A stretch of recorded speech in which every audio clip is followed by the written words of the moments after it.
Assalamualaikum warahmatullahi wabarakatuh. Kami dari kelompok 2 yang beranggotakan saya, Nasari, Adi Rohim, Alfian Aprianto, Madari Jayani, Bini Septiani, dan Raras Widi Pangestu. Kami di sini dari mata kuliah Landasan Kependidikan, dan dosen kami yakni Bapak Dr. Badawi Sarjana Hukum Magister Pendidikan. Di sini kami akan menjelaskan tentang materi tentang landasan filosofis dan psikologis dan pedagogis dan sosial budaya dalam pendidikan. Perkenalkan, nama saya Purnasari dari Prodi Pendidikan Bahasa dan Sastra Indonesia. Di sini saya akan menjelaskan materi tentang landasan filosofis dan menggunakan 3 pendekatan filsafat, yakni ontologi, aksiologi, dan epistemologi. Menurut Tirta Raharja dan Rasulullah, pendidikan adalah keyakinan manusia terhadap hakikat manusia, pengetahuan, dan dalam menjalankan ibadah keagamaan. Dalam pasal 31 ayat 1 Undang-Undang Dasar 1945 berbunyi bahwa tiap warga negara berhak menerima pengajaran. Dalam Undang-Undang Dasar 1945 atas berkata yang Maha Kuasa dan perjuangan bangsa Indonesia dalam membela kebenaran dan kemerdekaannya.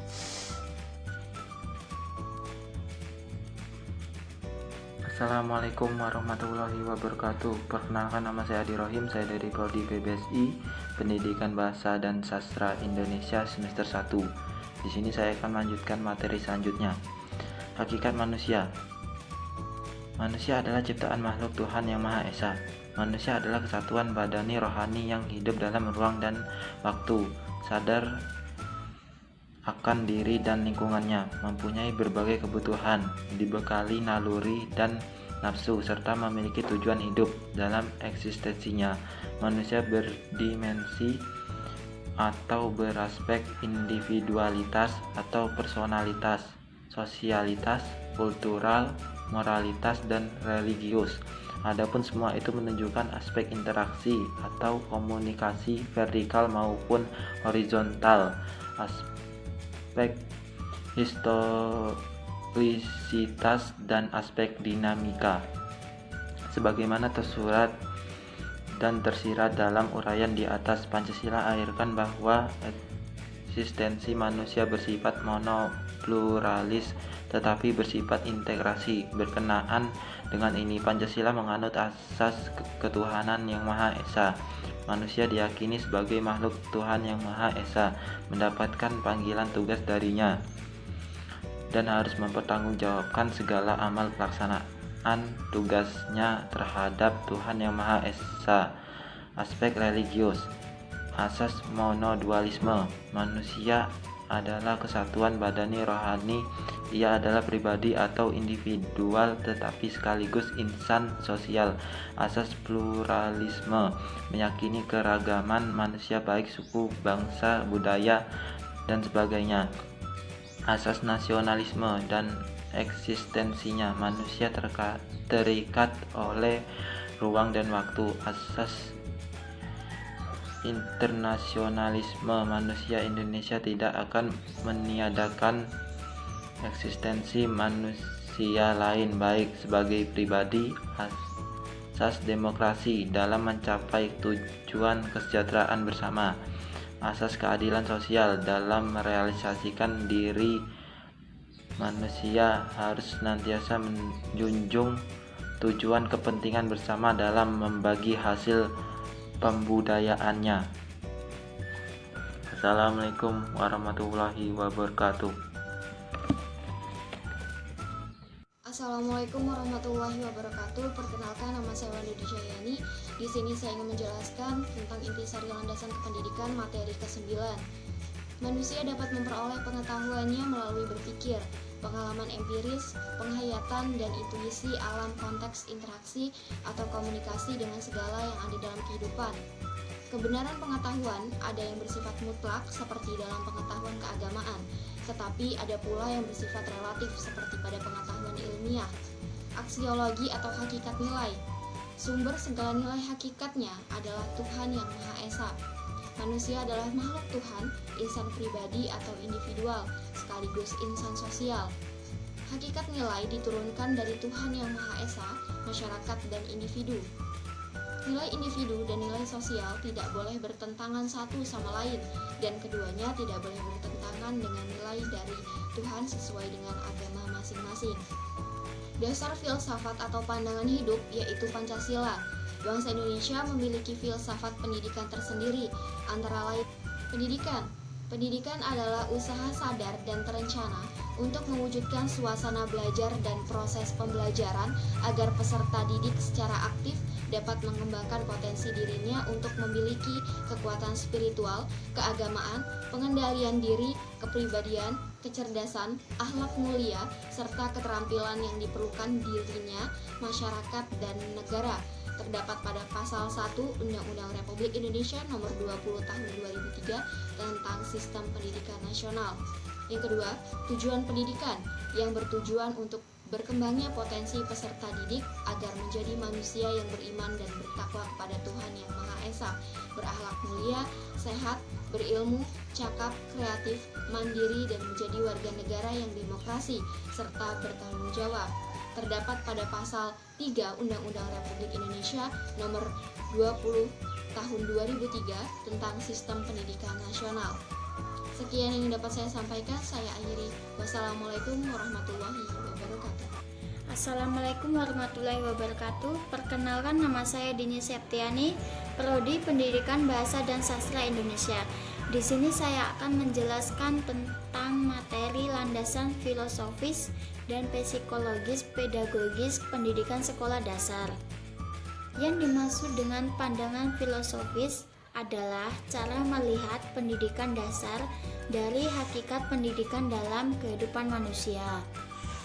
Cara pandang psikologis pedagogis atau psikopedagogis adalah cara melihat pendidikan dasar dari fungsi proses pendidikan dasar dalam pengembangan potensi individu sesuai dengan karakteristik psikologis peserta didik.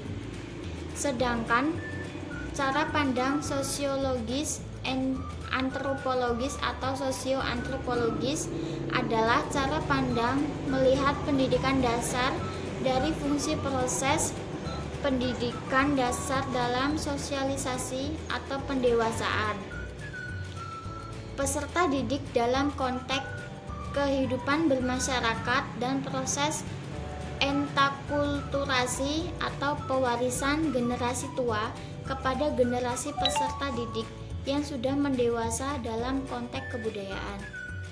Terima kasih. Saya akhiri. Wassalamualaikum warahmatullahi wabarakatuh. Saya Alfian Aprianto akan melanjutkan materi berikutnya. Arah pendidikan bangsa Indonesia sudah bersifat utuh dan menyeluruh meliputi semua ranah pendidikan yang bertujuan untuk mengembangkan potensi di dalam diri peserta didik. Arah pendidikan nasional kita yang telah diatur oleh Undang-Undang Pendidikan tidak hanya ditujukan untuk melahirkan generasi penerus yang cerdas, penguasaan ilmu pengetahuan dan teknologi saja, atau hanya cerdas secara intelektualnya saja. Pendidikan juga harus diarahkan untuk menghasilkan sumber daya manusia yang cerdas sosial, cerdas pribadi, cerdas spiritual, dan cerdas kinestetikanya.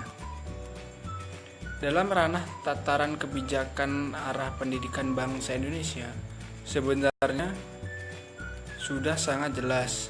Secara yudiris, arah kebijakan bangsa Indonesia telah diatur dalam pembukaan Undang-Undang Dasar 1945 pada alinea keempat, batang tubuh Undang-Undang Dasar 1945, hasil amandemen pasal 31 ayat 3, dan Undang-Undang Nomor 20 Tahun 2003 tentang Sisdiknas Nomor 3.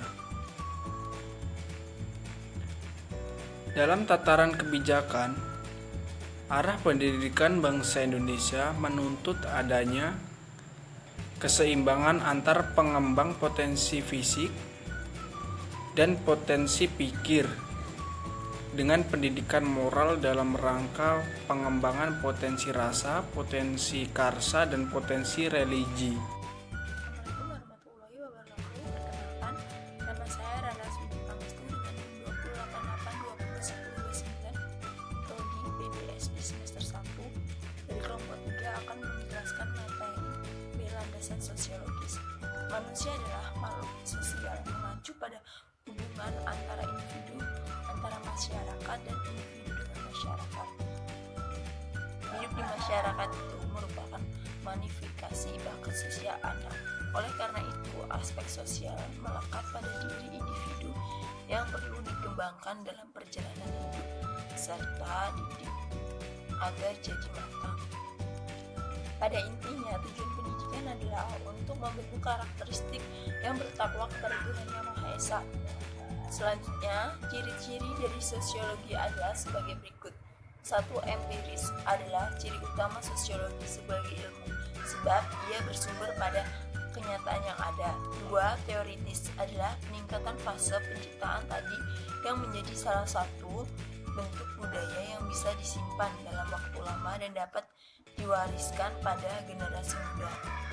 Ketiga, kumulatif sebagai akibat dari penciptaan terus-menerus sebagai konsekuensi dari terjadinya perubahan di masyarakat yang membentuk teori-teori itu akan berkomunikasi mengarah pada teori yang lebih baik.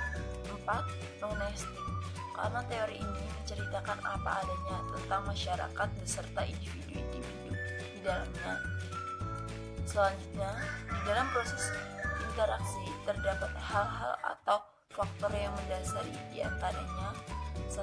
Imitasi atau peniruan bisa bersifat positif dan bisa pula bersifat negatif. Kedua, sugesti akan terjadi jika anak meniru atau tertarik pada pandangan atau sifat seseorang. Yang ketiga, identifikasi. Seorang anak dapat juga mensosialisasikan diri melalui identifikasi baik sadar maupun tidak sadar. Keempat, simpati. Simpati adalah faktor terakhir yang membuat anak mengadakan proses sosial. Simpati bisa terjadi jika seorang anak tertarik pada seseorang atau sesuatu.